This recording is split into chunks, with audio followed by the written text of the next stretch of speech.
Hi everybody, it's Michelle from Poochie Baby, and it's day 9 of the Video Every Day in August challenge. And I'm going to show you guys how I have set up my brand new Hobonichi Techo Cousin Spring.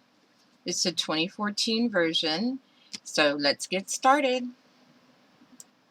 As you guys can see, I decided to put it in the basque cover that I ordered with my planner. I did order 2 covers, and I will do a video maybe tomorrow going over specifically just the covers that you can use with the Hobonichi with the A5, the cousin size.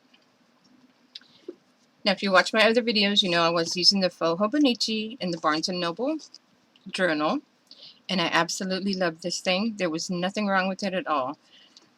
But I just wanted to get the real Hobonichi and try it and see how I liked it. So I'm going to show you guys what I did with this one, because I didn't want to lose the pages that I'd already put in here. I had almost a month of pages, and I didn't want to have them in a separate book, so I actually took them out of here. They're all missing, and I'll show you. That section right there, I just pulled it out of the book and tore the sheets off and put them in this book, and I will show you how I did that when we get there. But I just pulled that whole section very carefully, and it just came right out of the book, and then I individually tore off each sheet of paper, and they came apart really easily. I was very surprised and happy about that. So I was using this in the flex. It worked great. And I had actually just made this extra pin holder for it. I did do a video on this, so if you're interested in that, check out my channel list. So that's there. And I'm going to keep this flex cover with my other covers because I can still use the flex with the new Hobonichi, and it'll work great too. Now let's take a look inside. I've just placed all of my wallet contents in here now, the way I had it set up in my flex, because this is the book that goes with me everywhere that I go. I don't carry a wallet. Everything is here on my wallet and my planner. So I have that with the extra cards in the A5 card holder, my little money pouch that came out of a personal size Filofax. Then I just have some stickers in here, some mailing labels. I do use the loops to hold my black friction pen, which is an everyday usage pen for me in this book. And I stuck my red one in here also because I use that when I do weekly planning for appointments. And then I have my Coletto in the back loop. In the back pocket, I decided to stick in this little address booklet that I got in a Moleskine planner. And I keep in here like some website information, some bill payment information, and that's all in there. I use this whenever I'm carrying around an A5. It's come in very handy. So that just slides right in there with the back cover. So starting on the planner, you have your yearly view, and I haven't used this to track anything yet. I'm not sure if I am, or I may just keep it a clean view so I can see the dates, future dates. It actually has 2013 on here also. On this yearly overview that has the days all listed out, I still haven't decided what to do for this section with each date. I did ask on the Facebook group to get some ideas on how people are using this, and I'm still thinking about that. I haven't made up my mind. But on the bottom, I did decide to go ahead and write in yearly renewal type information, like domain renewals, magazine subscription renewals, when I know that the kids need to go to their doctor's appointments. That type of information is all here, so I have it all contained in one area and at a quick glance on these 2 pages here in the planner. So that's the yearly overview, which goes through March of 2015. Now the monthly pages start, and it starts in February. There's no January calendar in here because the planner actually starts in April. So it was nice that it actually jumped back to February. I need to keep track of a lot of information to do my taxes for business purposes. And it was okay that January wasn't in here. I did look at my calendars and put in all of my old information on appointments and that type of stuff all the way back here to February because I'm a little OCD about that. I want all that information in one book. So I didn't have a January calendar in here, but I did make sure to go and get my January bill and income information and put that here because when I do my taxes next year, I wanted to have all of that in one book. So I had January up here, February here. It's all here on this February calendar. You see, I didn't really decorate. I'm not sure if I'm going to do that for the future for the monthly pages. I just put in my stickers for birthdays each month for my family members. And I just, like I said, went back through my calendars and put in all the appointments that I had. May, June, July, and here's August. This is this month. So I have it set up to where I have my monthly task here, and I do color code. And I have my bills here, income here, and I decided to write in online orders right here, and I have limited my space. So I'm hoping that that means I will order less online, but we'll see how that goes. I may have to do a separate page all on its own for online ordering, but I hope not.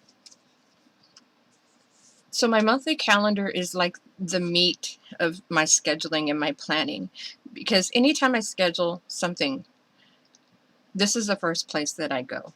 I go to the monthly calendar. From here, it gets put onto the daily pages. It gets put into my weekly schedule. Everything comes from here. And I always double check here to make sure I'm not missing any appointments. I already have things scheduled in for September. And I need to go through my other planners to see what I need to write in for the rest of the year. And more than likely it's in Google Calendar because I do keep my calendar online still. That way if for some reason I don't have my planner with me, I always have my phone and I can schedule appointments with people and I just put it in my phone. So then it's on my computer, my phone, my tablets, it's everywhere I need it to be. The months run through May of 2015. So that's how I have my month set up. I know some folks, they draw for each month, but I'm using this as my planner, not just as a journal. So I actually need it to be my calendar and keep track of all that information for me. So those are the months. Moving on to the weekly pages, this planner starts on March the 31st for the weeklies. And I just use this first one here, this first 2-page spread to test out my pen. These are all blank. Let me flip to this week and I'll show you what I'm going to do with this section. No, that's not this week. Here's this week right here. Here's today, Saturday. This weekly spread is like an absolute must-have for me. I have to have a weekly view in any planner that I use. And if you saw my other videos on my Filofax, I made my own foldouts to put in there to keep track of my days and other information for every week. I have to have a weekly view. So I love the fact that this planner has monthly, weekly, and daily. It has everything that I need. So these are set up to where they have check boxes at the top. They start at 6 a.m. and at midnight. I didn't need all of that space. I decided to start my day at 7, end it at 12. So 11 o'clock, the 11 o'clock hour is the last hour here. Because whatever I'm doing at 11, I'm usually doing for the rest of the night, which is usually reading. So that's plenty of time for the day. Even during the school year, I don't wake up till right before 7 to get my grandson ready for school. and get him off to school. It's unusual for me to get up earlier unless we have appointments very early in the morning. It's nice now that I can sleep until 7 o'clock. So if you've seen how I had my other weekly spread set up, you know I like to keep track of meals for every day. I keep track of, I have notes I keep for the 12-week year, the goals that I'm working on. I like to do this DIY fish type tracking. I keep track of possible meals for the week, things I know that I can cook because we have the groceries here already. And I like to keep a little note for every day of something good that happened that day. So I was able to set all of this up on here, which really pleased me, because if this hadn't worked out, I don't know if I would actually use this planner, because this is one of my favorite parts of my planner. At the top here, I decided to do the meals for the day, which I do in orange. And then I wrote in down here underneath it just my one little good thing that happened for the day. In here, I keep track of everything that's going on all day long, just block out my time. And down here is where I keep my notes on the 12-week year. On this side is my DIY fish type tracking, and down here is the possible meals. Now for next week, when I kind of tested it out, I figured I don't have to, this was looking really messy, keeping track of it that way. So I figured I had enough space in here to actually do the tracking the way I was doing it before, because I have Monday through Sunday and enough space on this side to write in what the task is. I just have to write really small, but that's okay. So I have that blocked out that way here with my possible meals, and this will be next week. So that worked out very, very, very well, and I'm very happy about that. So kind of going back this week, last week, the week before, I did go back and write in this information out of my faux Hobonichi because I didn't want to lose it. This is the week before that, and this goes with that right there. And I just need to finish copying that information in. It doesn't bother me to rewrite information most of the time. I'm not sure how far back I'm going to go, because I do have most of this documented somewhere in one of my old planners. I do know that I want to take about the first 3 to 4 weeks to use as a reference for future planning, to do some example schedules for a week, because once my grandson goes back to school in a few weeks, my schedule is going to drastically change during the day. So September is going to look much different than August. I'll have more time during the day to get tasks done, things that I usually have to wait, well, right now I have to wait until later at night to get done when he's in bed. So that's all going to change, and I wanted to have maybe 2 to 3 weeks of example schedules to kind of map out my time for the next few months. And I'm going to do that all with my friction pens so that I can change it if I need to. So that's working out very well. And then I probably will go ahead and write in the rest of the information from my old planners. So I love this weekly view. I think it's just fantastic, especially since it also has the task box at the top. So if you're the type of person, you could keep your schedule all on here. If 3 major tasks for the day, keep your appointment schedule. This will work out great for you. The weeks run through, I think, all the way over here, April the 5th. That's the last week in this planner. The new planners start in April of 2015. So that's how I have my weeks set up and how I plan to use some of my extra unused weekly pages, because it started in the spring and it's already August, so I have a lot of unused pages. That's the weeks. Now with the daily pages, I had about 5 months of unused daily pages in this book.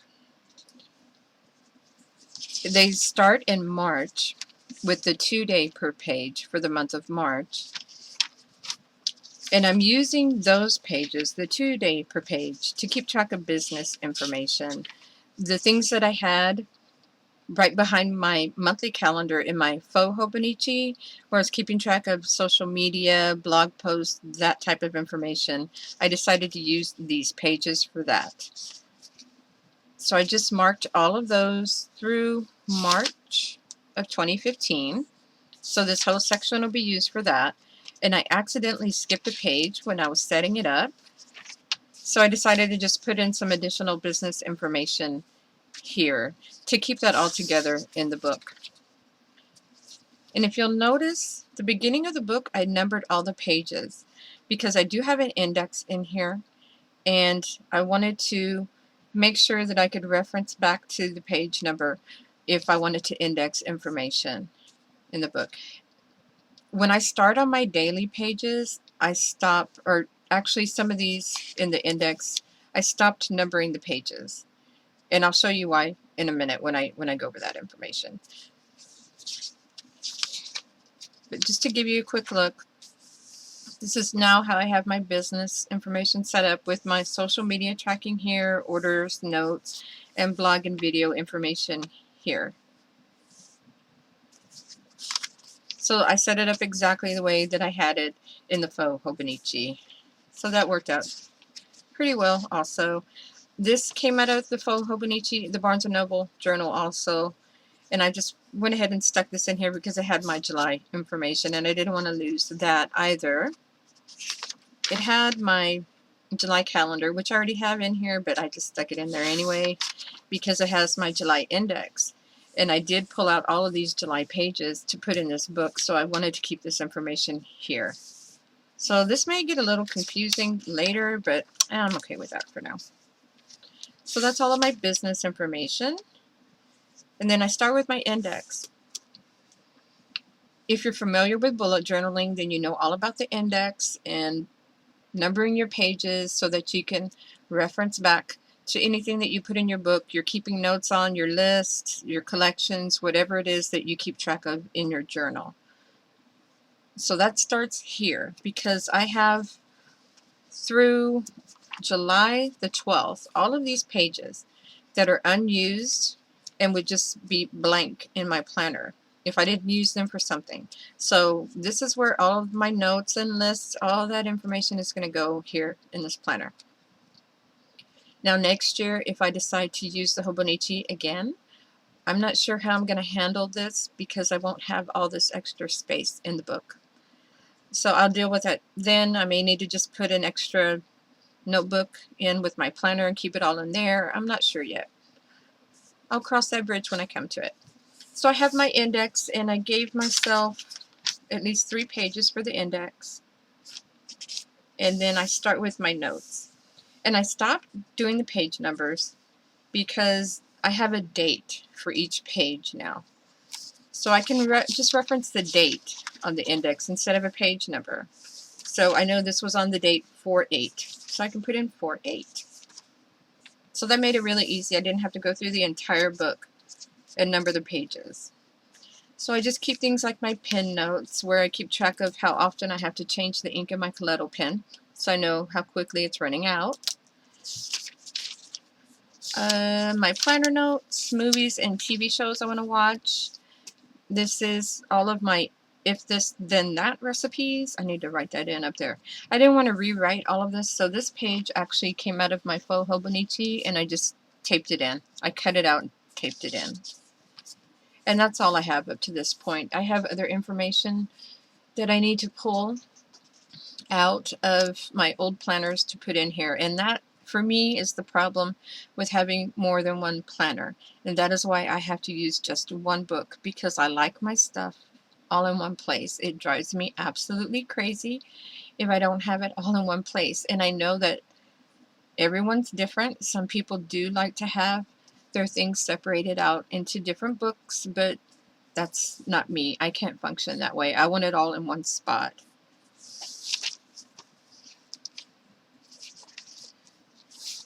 So this is typically the type of information that you would store behind tabs in a Filofax or in your A to Z section just different notes on whatever it is you want to keep track of. Like medical notes from doctor's appointments, recipes, anything you can think of, whatever you want to put there. So that is the notes and list section with my business information here. That whole section is going to be in this book for me.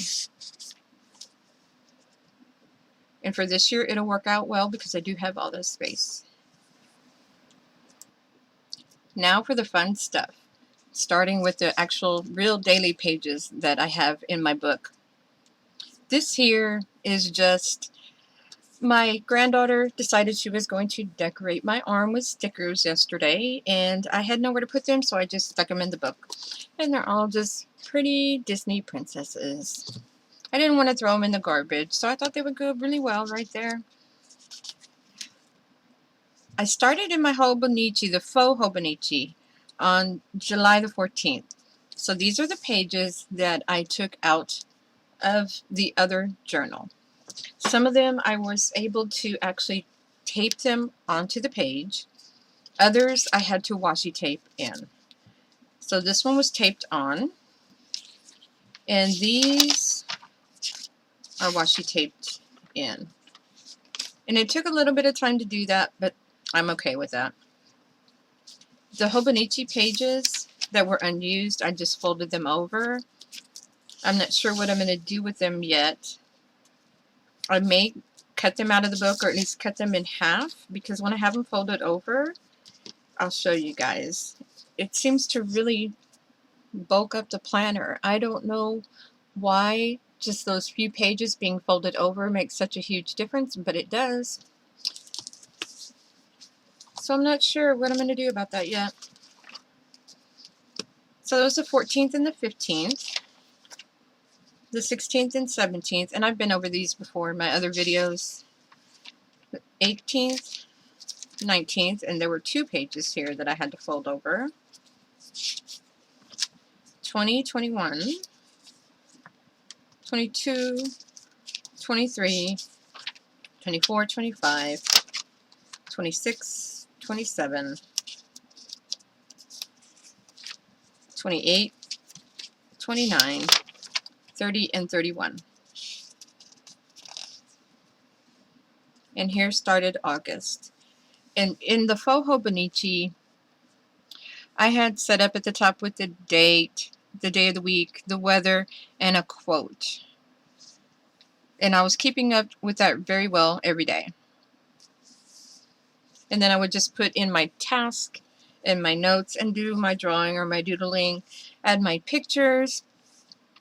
Like my pictures here, this was actually last Saturday, which was my birthday. That was the day. And if you saw the video on using the pocket photo printer, you saw me printing out these actual pictures. These are the ones that I demonstrated in that video with my mom and my granddaughter getting henna tattoos. And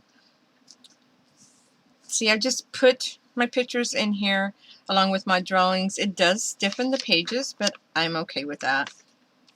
And you'll notice on this day I started drawing in this flower here, which is just a symbol of this here, because I also got a henna tattoo along with them. We had a tattoo artist there doing them for the party. And I just wanted to mark every day that the tattoo is on so I can see how long it takes for it to fade.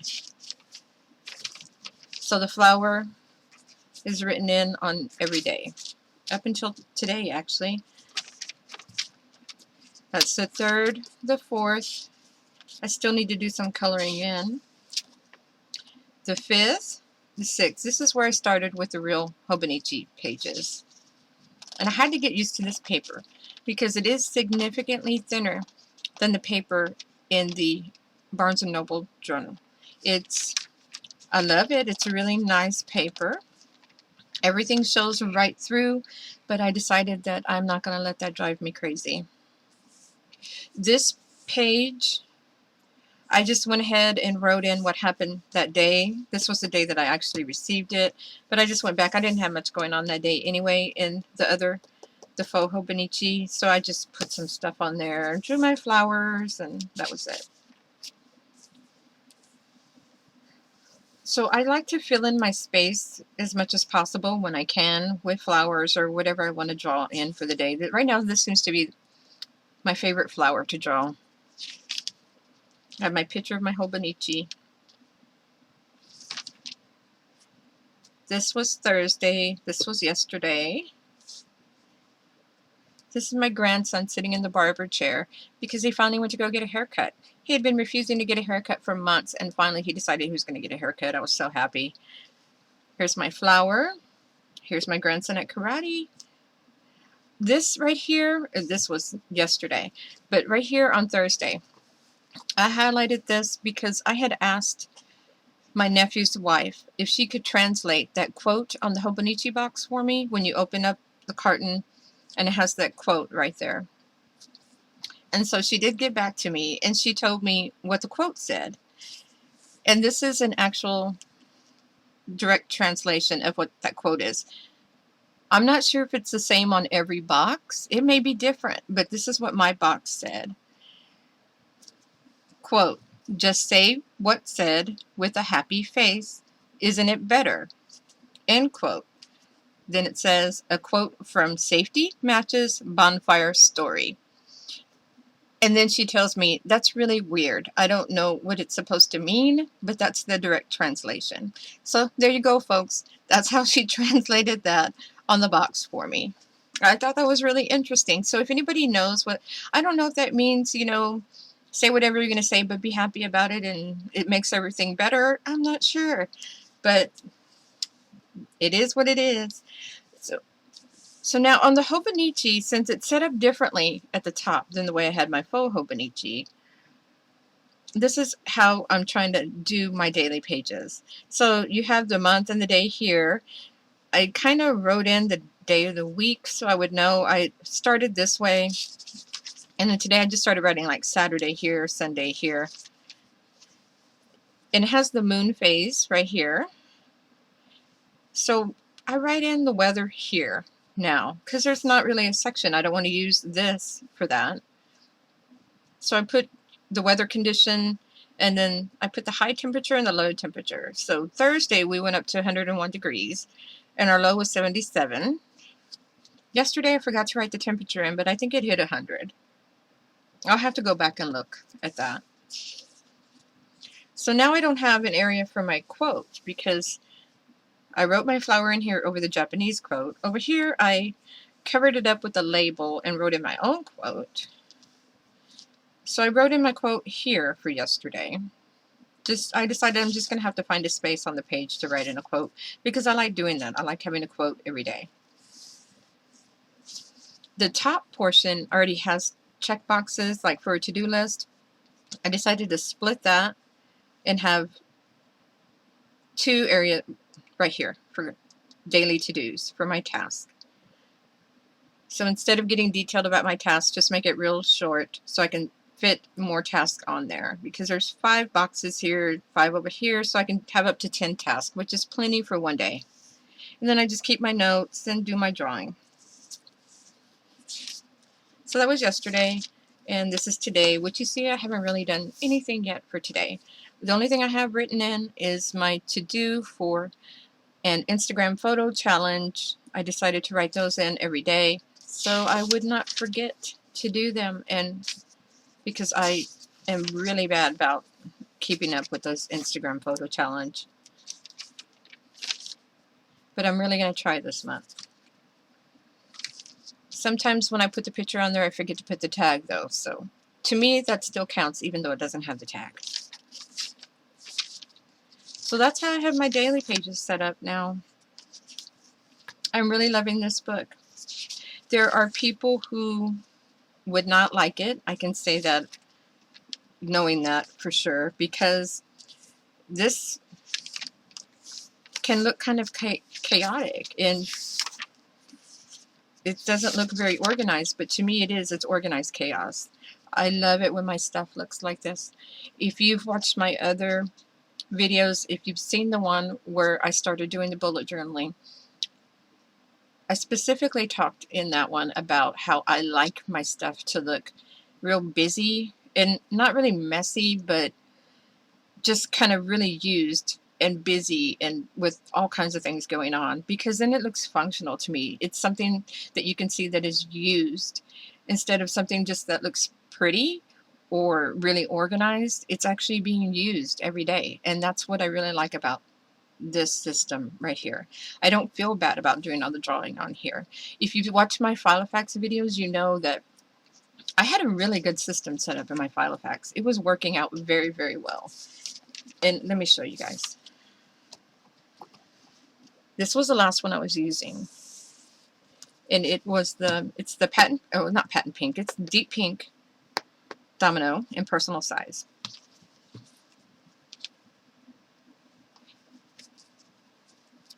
I had all of my wallet in here. I carried it around with me everywhere I went. The system was great. There was absolutely nothing wrong with the way I had it set up. I just, for some reason, did not like it. I kept wanting to change what I was doing. Maybe it was because it was too organized, like too perfect. I'm not sure. It's very hard to explain. It just wasn't making me happy. So there it is. I don't know. I don't know. When you're obsessed with planners, sometimes you can get into the bad habit of switching out constantly. And so you're never getting used to one system. And it's just an unfortunate thing that happens, you know, so it is what it is. This Hobonichi is fantastic, though. It really, really is. If I had seen this Hobonichi before I purchased my first Filofax, I probably would have never bought the Filofax. Once I bought that first Filofax, I kind of fell down a well of Filofaxes. I went off the deep end with those books, and I'll show you. I'm going to insert a couple of pictures here and show you guys just how many I have bought over the last 6 months. Since March, I have bought so many Filofaxes. I have too many. I just have too many. Between Filofaxes and Franklin Covey's, or, you know, whatever planner there was out there. Too many Filofaxes, too many journals, because with bullet journaling, I decided to just purchase a whole bunch, test them out. So I'm going to put some pictures here and show you guys just what I've gotten since the month of March.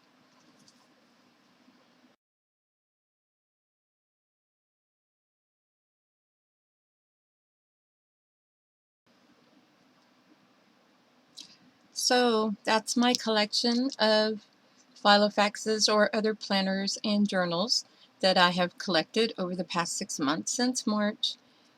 And with the Filofaxes, I have those in a variety of sizes. I have pocket size, personal size, and the A5 size. And the Franklin Covey's, I have the compact size, which is the same as personal size. And I have a Kate Spade in the personal size. I have a Punctuate planner in the personal size, which I will be doing a review on that if anyone is interested.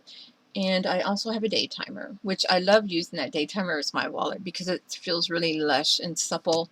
There's just something about it. I'm not sure if I'm going to keep all of my binder planners. I have to decide which ones that I can't live without. And I may let some go, but it's hard to do. It's really hard to do. And if you buy Filofaxes, you know that there's just something about a Filofax. You become obsessed with them. And it's really, I don't understand it, because I have been using planners for years. I got my first really sophisticated bound type planner back in 1993 with a job that I started. And they spent thousands of dollars sending us to training to get organized, and then we got individualized training, and we got this huge planner that was like the Monarch, the big desk size planner. And when I quit that job, I turned all that in. It didn't break my heart. I didn't miss it. I just went out and bought a day runner in the classic size, and I was fine with that for years. Every once in a while I may have found another planner in that same size in weird places, you know, or just off-the-wall places like a Dollar General, and I never paid more than like $5 for them. And I had to really like it and know that I was going to use it to buy it.